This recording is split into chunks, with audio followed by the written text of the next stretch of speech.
Hello বন্ধুরা, সবাই কেমন আছেন? আশা করছি সবাই ভালো আছেন, ভালো থাকবেন। বন্ধুরা, কুকিং উইথ সুনেতার চ্যানেলে আজকে এই যেখানে দেখছেন আমার কলমি শাক বাছা হয়ে গেছে।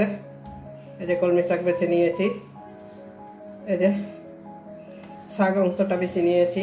এখন তো ভালো শাক পাওয়াই যাচ্ছে না, বর্ষাকালে তো। তো যাই হোক, আমার এখানে কলমি শাক আছে, দুটো বেগুন আছে, একদম লম্বা লম্বা সরু সরু বেগুন, একটা আলু আছে, আর একটা টমেটো আছে, আর পাশে আছে চিংড়ি মাছ। আর বেছে ধুয়ে নিয়েছি, তো এবার নুন হলুদ মাখিয়ে দেবো। আর তখন আমি শাকটা কেটে নেব, সবজিগুলো সব কেটে নেব। হলুদ দিয়ে দিচ্ছি মাছে, চিংড়ি মাছ দিয়ে কলমি শাক রান্না করব। তার সঙ্গে আলু বেগুন টমেটো এগুলো তো থাকেই। নুন মাখিয়ে দিলাম। এবারে 5 মিনিট যতক্ষণ সবজিগুলো রেডি করছি না, ততক্ষণ এগুলো নুন হলুদ মাখানো থাকবে। তো ঠিক আছে, আমি এবারে সবজিগুলো কেটে ফিরে আসছি আবার রান্নায়। বন্ধুরা, গ্যাস ধরিয়ে কড়াইটা বসিয়ে দিয়েছি। কলমি শাক দিয়ে, চিংড়ি মাছ দিয়ে কলমি শাক রান্না করব। কড়াই এবারে তেল দিয়ে দিচ্ছি।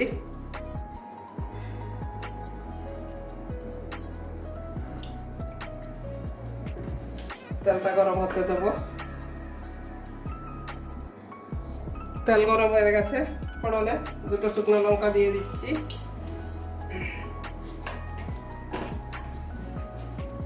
গোটা জিরে,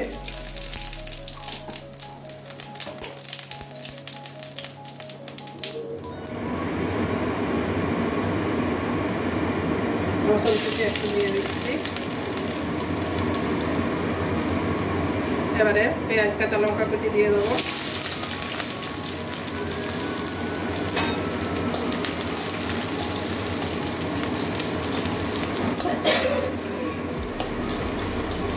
এবারে পেঁয়াজের কাঁচা গন্ধটা যাওয়া পর্যন্ত ভেজে নেবো।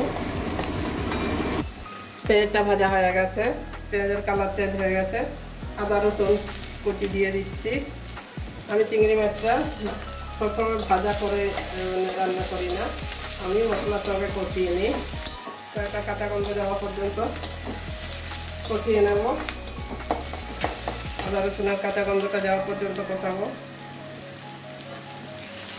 আদা রসুনের কাঁচা গন্ধ চলে গেছে, এবারে মশলা দিয়ে দেবো। বাকি মশলাগুলো, ধনে গুঁড়ো দিচ্ছি 1 চামচ, জিরে গুঁড়ো ছোটো চামচে 1 চামচ। এবারে কুচি করে রাখা টমেটোটা দিয়ে দিচ্ছি।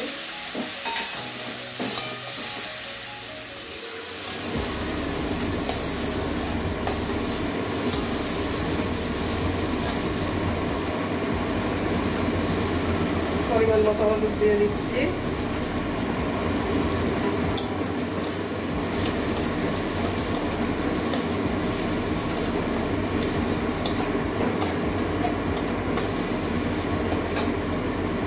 এবারে মাছ কোটা দিয়ে দেবো।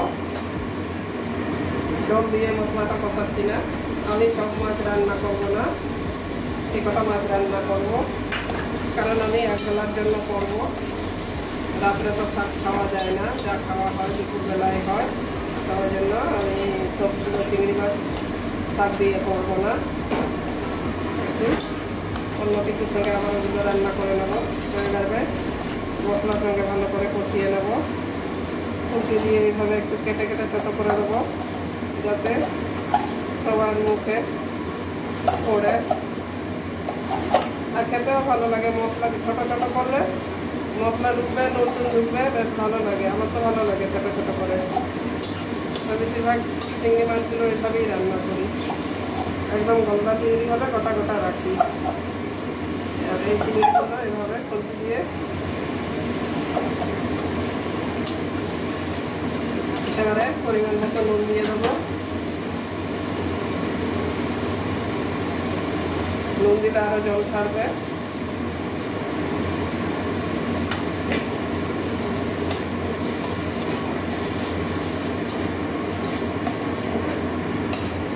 এভাবে 2-3 মিনিট ভালো করে কষিয়ে নেব। 2-3 মিনিট কষিয়ে নিয়েছি। এবারে ধুয়ে রাখা আলুগুলো দিয়ে দেবো।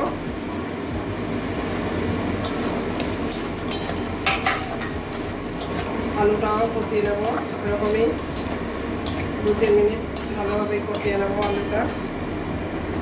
একটু ঢাকা দিয়ে দেবো, ঢাকা দিয়ে আলুটা একটু সিদ্ধ করে নেব। ঢাকা দিয়ে আলুটা হাফ সিদ্ধ করে নেব। তো একদম লো আঁচে ঢাকা দিয়েছি, তো মশলাও ভালোভাবে কষে যাবে আর আলুটাও সিদ্ধ হবে। তো ওইভাবেই কিছুক্ষণ ঢাকা দিয়ে রাখবো।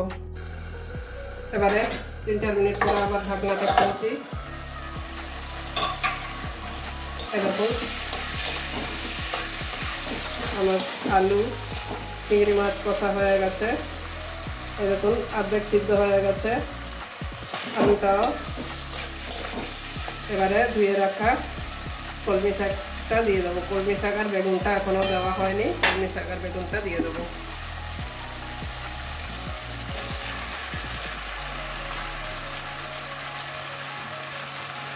আর এই কলমি শাকটা একদম কচি ছিল, শক্তগুলো ভালো লাগবে না, এরকম কচি যেগুলো বড় বড় পাতা থাকে ওই কলমি শাক দিয়ে রান্না করলে ভালো লাগে। এবারে আবারও ভালো করে কষিয়ে নেব।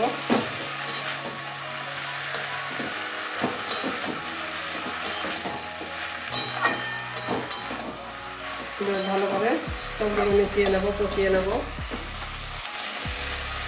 ভালো করে কষিয়ে নিয়েছি, এই যে সবগুলো 1 মিনিট ধরে কষানো। এবারে জল দিয়ে দেবো। জল দিয়ে 5 মিনিট রান্না করলেই আমার চিংড়ি দিয়ে কলমি শাকের তরকারি একদম রেডি হয়ে যাবে। আলু তো অর্ধেক সিদ্ধ হয়ে গেছে, আর একটু জল দেব, আর একটু জল দিয়ে দিচ্ছি। তারপরে আবারও 5 মিনিটের জন্য ঢাকা দিয়ে রান্না করে নেব। সব কিছু চেক করে নিয়েছি, আমার আর কিছু লাগবে না, সব ঠিকঠাকই আছে। এবারে ঢাকা দিয়ে দিচ্ছি 5 মিনিটের জন্য। তো বন্ধুরা, আপনারা অবশ্যই এইভাবে একদিন তরকারি করে খেয়ে দেখবেন, আশা করছি ভালো লাগবে। ঠিক আছে, ঢাকা দেওয়া থাকলো 5 মিনিটের জন্য। 5 মিনিট পরে আবার ফিরে আসছি। বন্ধুরা, 5 মিনিট পরে আবার চলে আসলাম।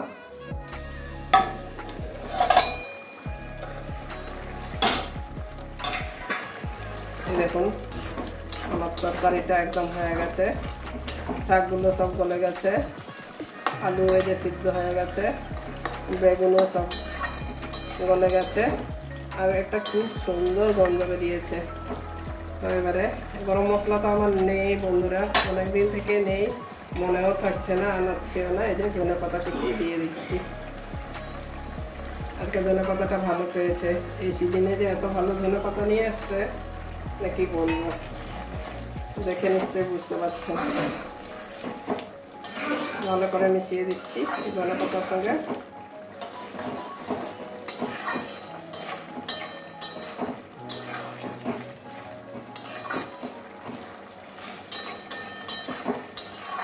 একটুখানি ঢেকে দেবো, যেহেতু ধনে পাতা দিলাম।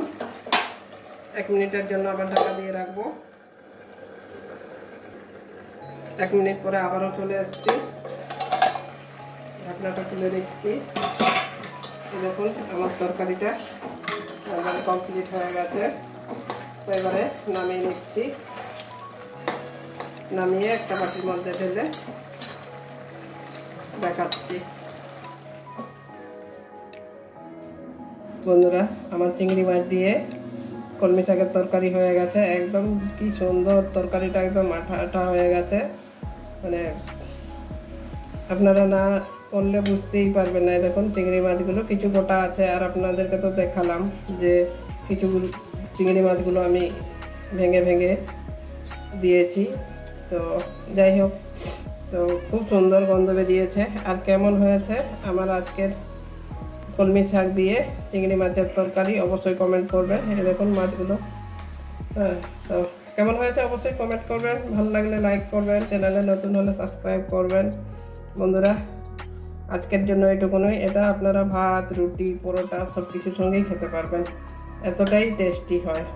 একটু ঝাল ঝাল করবেন, বাচ্চারা যদি না থাকে একটু মানে বাচ্চারা যদি না খায় তাহলে একটু ঝাল ঝাল করবেন, দারুণ লাগে বন্ধুরা, না করলে বুঝতে পারবেন না। আবারও বলছি, একদিন করবেন, খাবেন, সবসময় বলছি করবেন, খাবেন, তারপরে কমেন্ট করবেন। যদি খারাপ লাগে তখন বলবেন আমাকে। যা হয়েছে না, কি বলবো।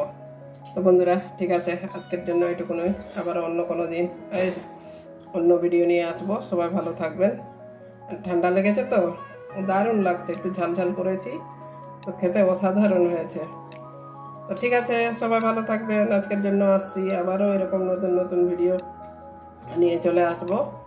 আপনারা যারা এখনো সাবস্ক্রাইব করেননি, সাবস্ক্রাইব করে পাশে থাকা বেল বাটনটা অন করে রাখবেন। ঠান্ডা লেগেছে খুব, তো যাই হোক, আজকের জন্য এটুকুনই। সবাই ভালো থাকুন।